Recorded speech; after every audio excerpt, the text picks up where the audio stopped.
know me, my name's Hannah. And yeah, so I've been working as a pro skydiver for the last 6 years. This photo is actually taken in Slovenia and Bovec. I don't know if anyone's had the joy of being there or visiting that, but if you haven't, then you should definitely go and jump there. It's amazing. All right, I'll just get started. So we all start somewhere. And this great photo was taken at Skydive Langar in November 2012, where I started skydiving. I was just 23 years old and I was doing a PhD at the time at the University of Nottingham. I'd in molecular genetics. So skydiving wasn't something I'd ever necessarily planned on or like had my heart set on. Don't think it was even really on my bucket list. At the time, I was really busy studying, and I was already part of like the scuba diving community. But one of my friends was really wanted to join skydiving club and didn't want to go on their own, basically. So I went along just to keep them company. And very quickly after even my first jump, I knew that that was me hooked and I was in. I became part of the like University of Nottingham club, which was incredible to be part of. And we were just 20 minutes down the road from Skydive Langar, which made it very convenient in any time in the lab when I wasn't busy. I would drive straight to Langar and get as many jumps in as possible. So this is a picture of the University of Nottingham club. You might recognise some familiar faces in there, all looking maybe a little younger. I think that was about 10 years ago, that photo. So yeah, so after I'd graduated then from my PhD, thankfully I managed to still finish it, even though my heart was definitely in skydiving already at this point. I'd say I wasn't necessarily lost, but I didn't know what I wanted to do. I definitely didn't want to work in research. All I wanted to do was skydiving. So at the time, I saved up all my money, had a bunch of savings, and on one of the last days in December 2015, I packed everything into my car and just drove to Skydive Algarve. So that's where I stayed for the next 9 months. Like I said, I didn't really have a plan. I had some savings. I got a job in the sports bar, working a few nights a week just to sort of keep me busy, keep my money flowing. And essentially I just spent my savings on skydiving. I was doing tunnel as well, and I had planned then a big 4-month trip with two of my skydiving girlfriends, Alki and Elise, and we had planned this epic like 4-month adventure going drop zone to drop zone at the end of the year. So I was biding my time in Algarve, building up my jumps. I did a little bit of free fly coaching then, but I definitely still didn't really have any direction. I was just burning through my cash, as we all know.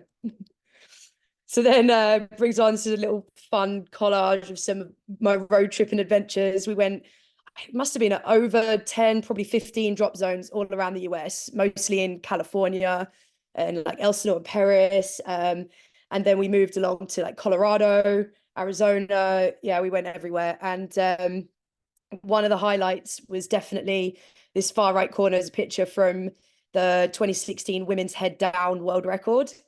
And before I did that event, I had never docked on a head down formation. So I'd done a previous warm-up camp in the US as one of our like in Texas as part of like the training. And I cried and I left the camp because I hated it. I thought I sucked. I'd never docked on anything. I said the biggest formation I'd been part of before was probably like a 10-way in the base. And I was just like, no, not for me, hate it, and left. I was then backpacking with Elise around Guatemala, and we had an email from Amy Chemelecki saying, we really need you. Please come to the records anyway.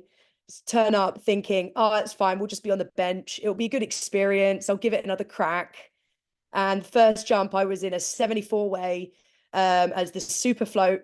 For any of you that do big way, know that's the first one that leaves out of all the planes, and it sort of keys everyone else to leave. So felt like I had a lot of pressure on me, and my previous experience was crying and leaving a camp. So yeah, but luckily enough in that slot where you're one of the first to leave, you're also one of the last to dock. So I had 25 jumps to just build up my confidence to get my sight picture, and then to the point where I knew I could take the dock whilst the center of the formation was working itself out. So I actually got a world record. It was one of the first times I docked on a formation, and that was yeah, that was a pretty amazing highlight of that trip, as well as obviously all the parties and adventures that you can also see on the slide. So it got to the very end of December, and we were living in a tent in Deland for a month, and I'd run out of money. Basically, we were all still sort of, you know, figuring out, and I was like, okay, if I want to keep working in skydiving, or if I want to keep this lifestyle, I need to do something about it. So I got my tandem rating.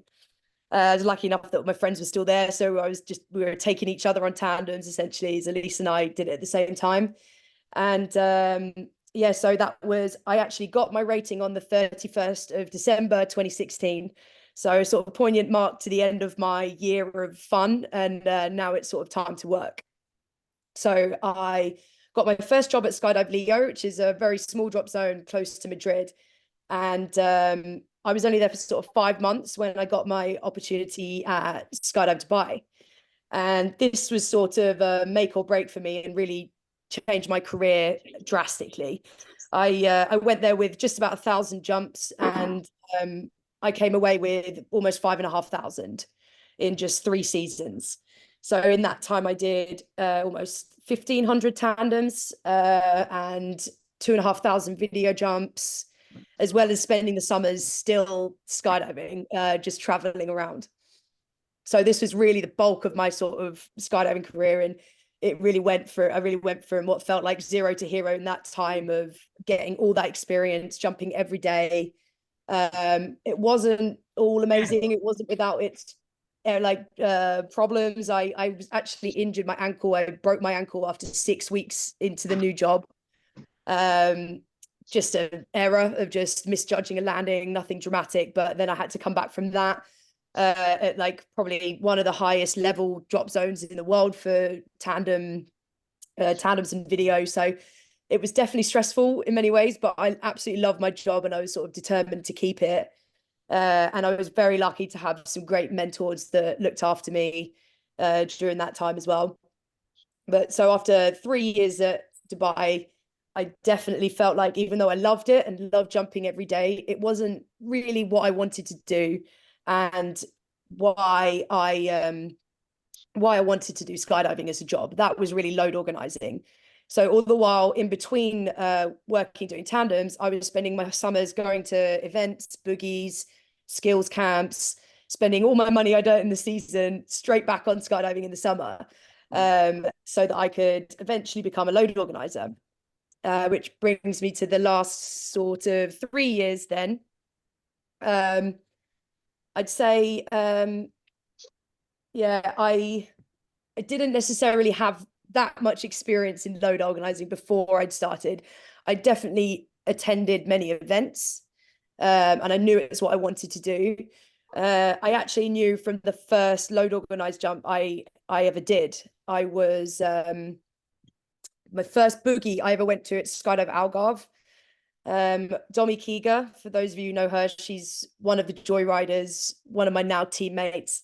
She took us on like a group jump, just a fun free fly jump. And I landed thinking, do you get paid to do this? Like, is this your job?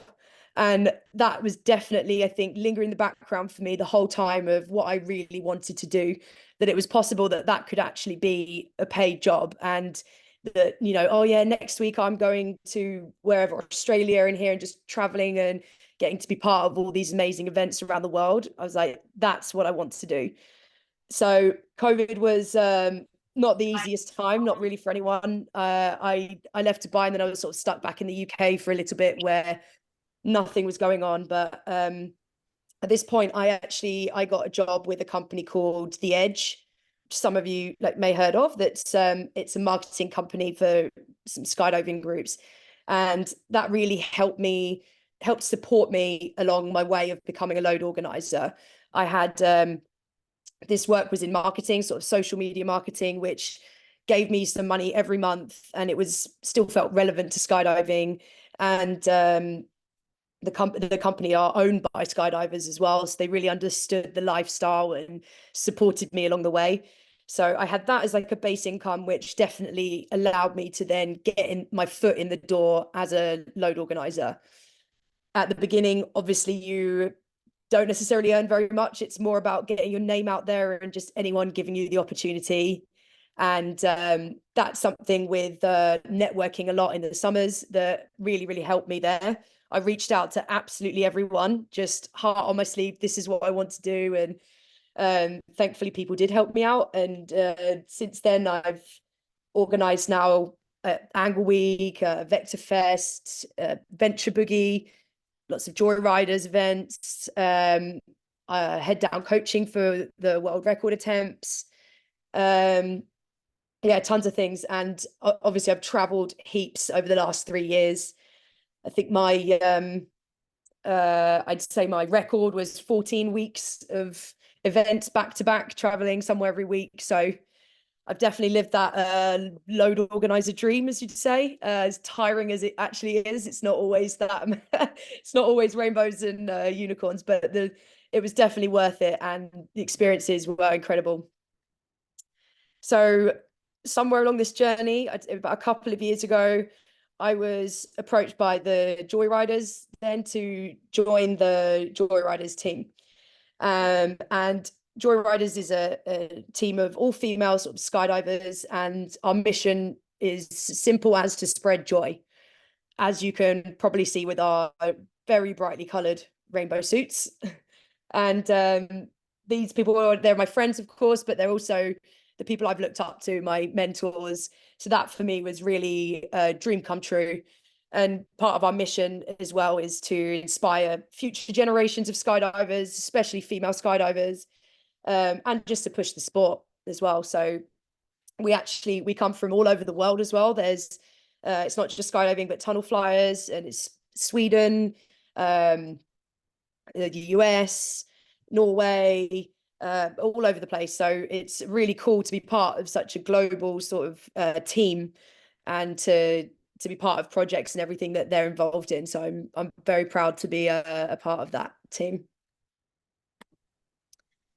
Coinciding with that is probably, I'd say, my most thing I'm most proud of in my career, or one of the highlights so far, was being part of Project 19.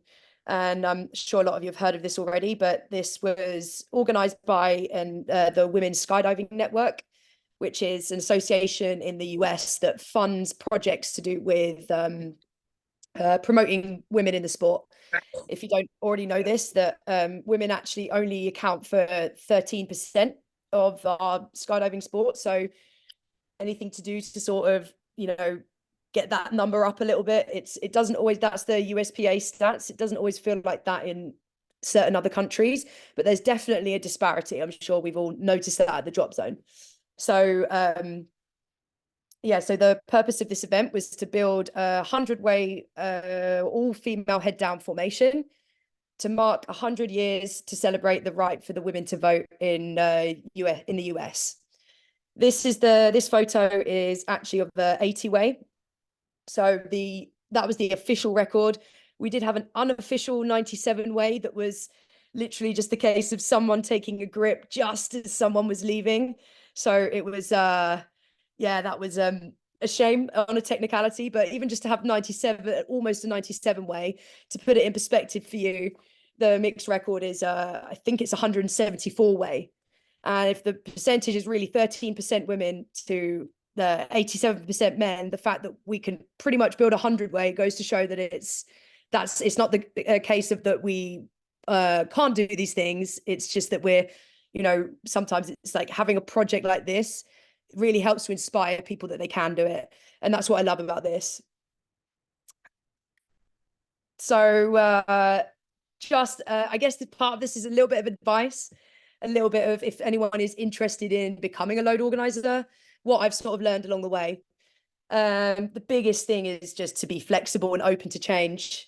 I've lost count of the times where I've had such a solid plan on what I'm doing, or my heart set on something, and everything's just done a complete 180 and things have gone in another direction.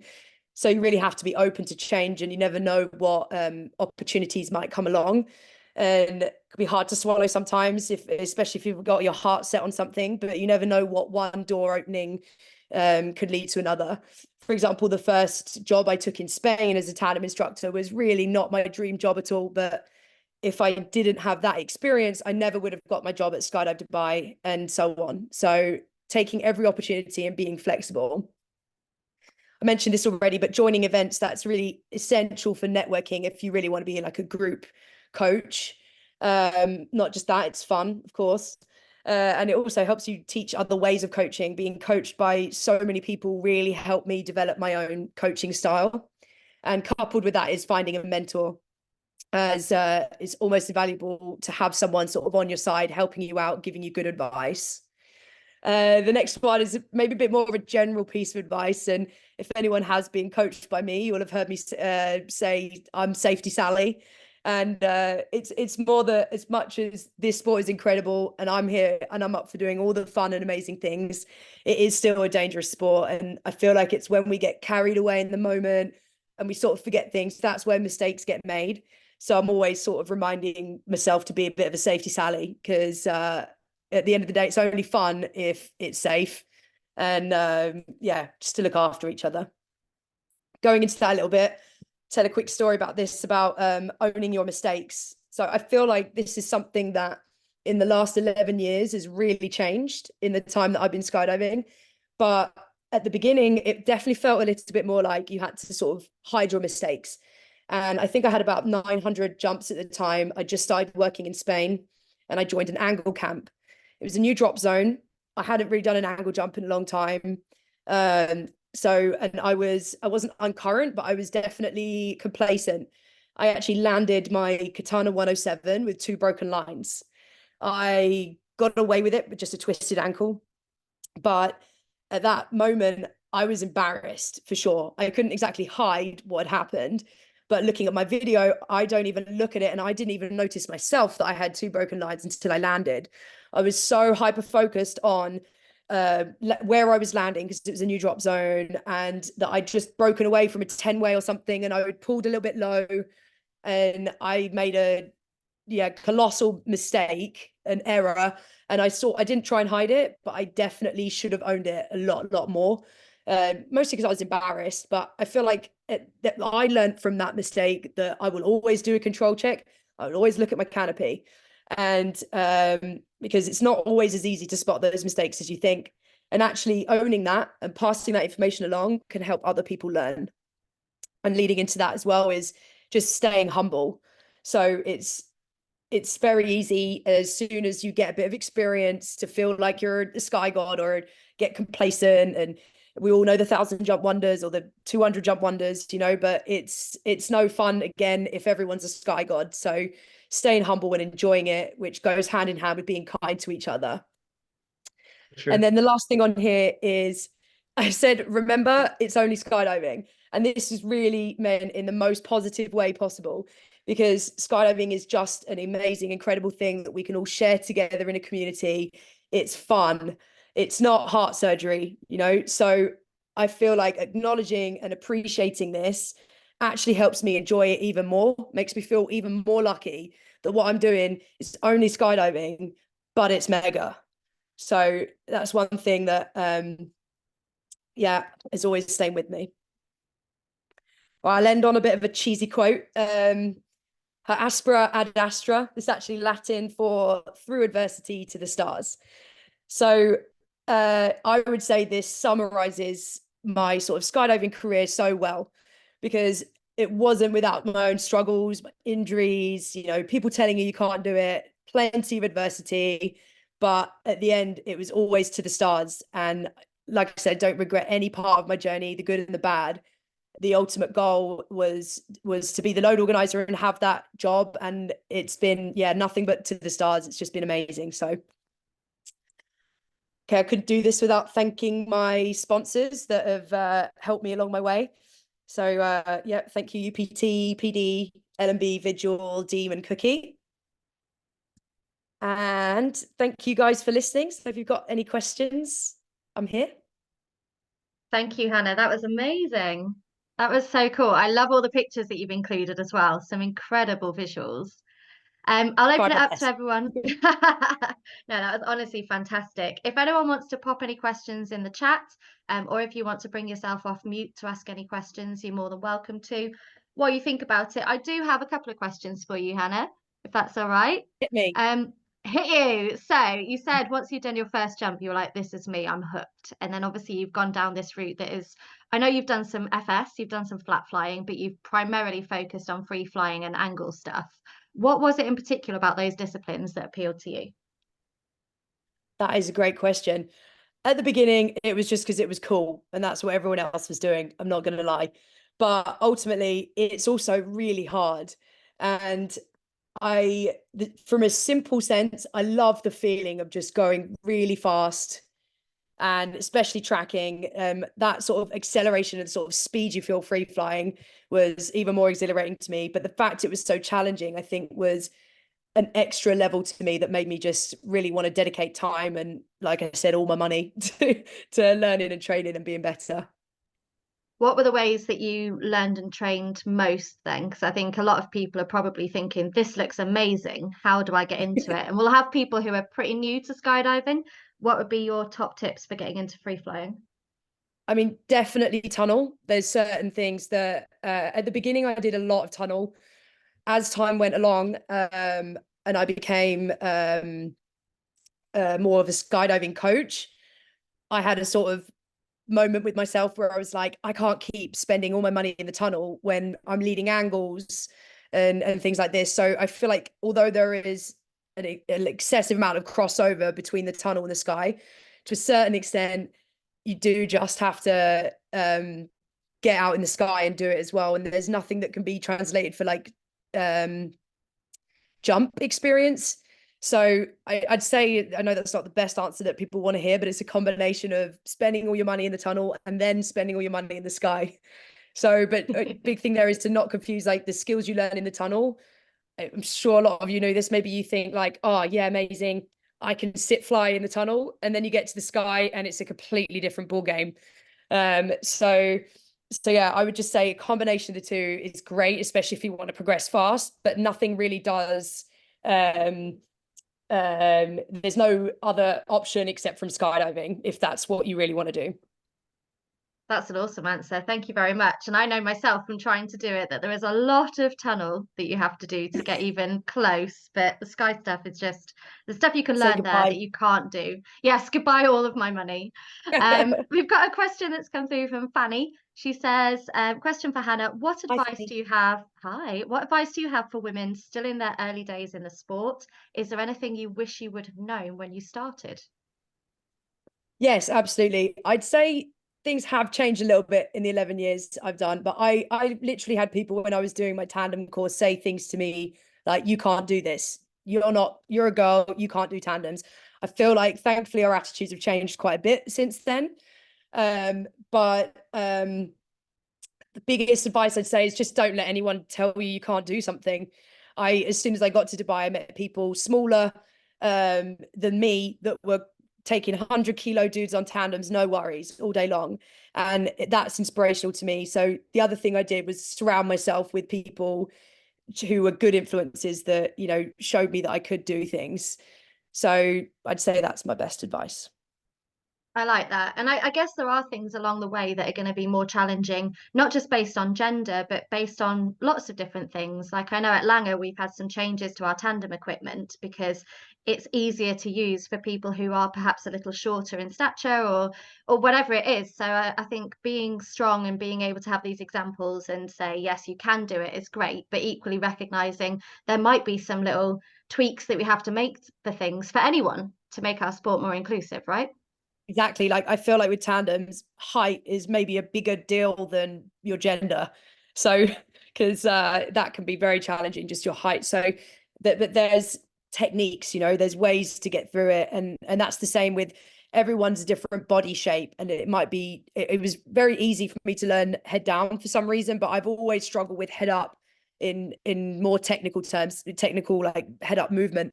And a lot of that can be your body shape or lots of stuff like where your strength is, your flexibility. So we're all different, and it's like learning the best way for us. Like absolutely.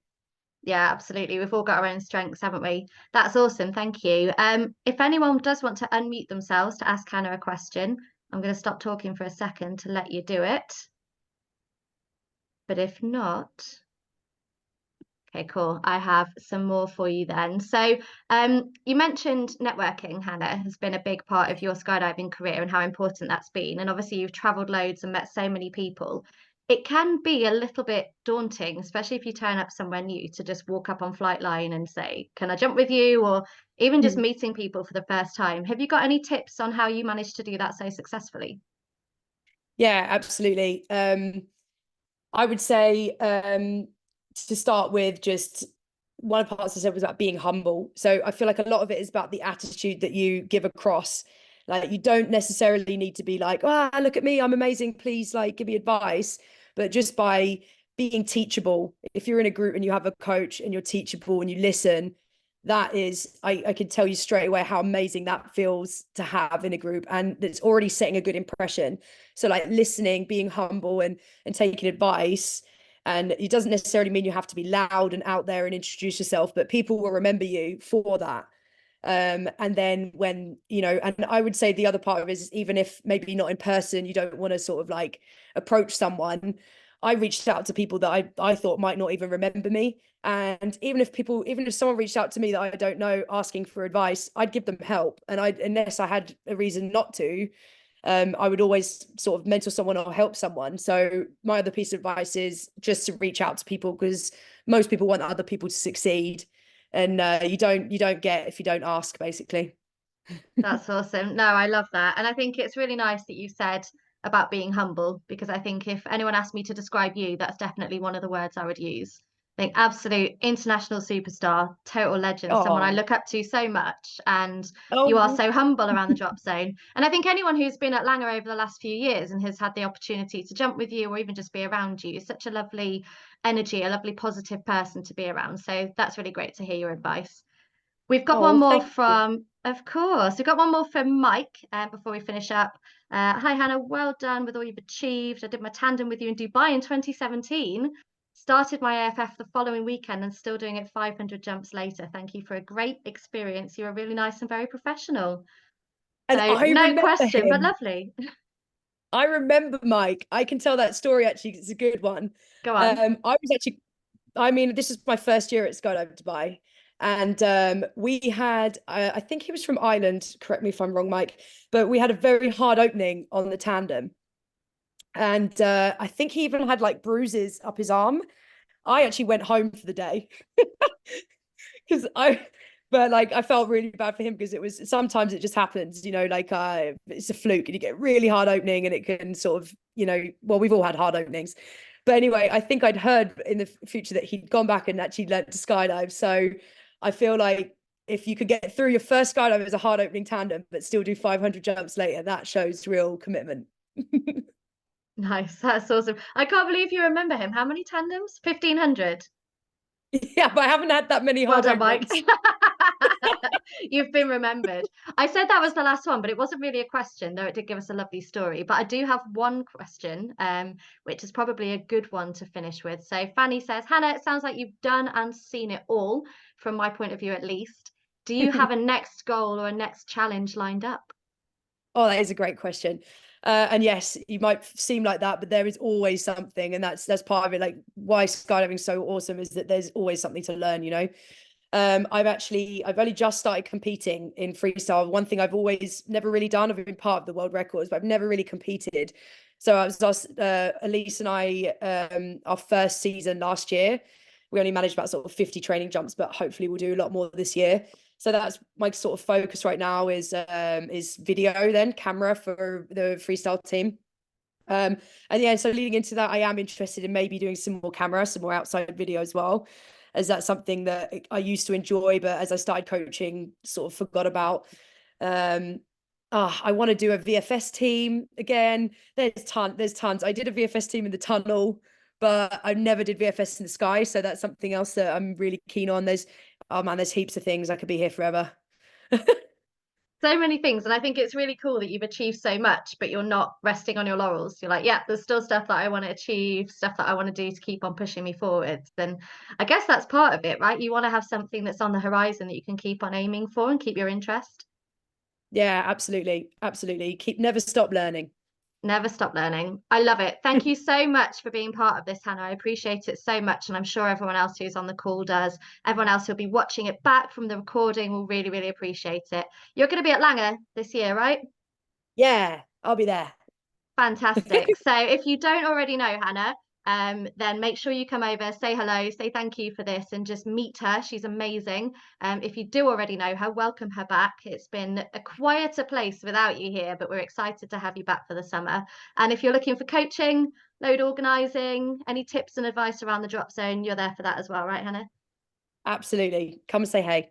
Wonderful. What a legend. Thank you so much. Thank you, everyone, for listening. Really appreciate it. Enjoy the rest of your evening. Bye for now, Thank you, everyone. everyone.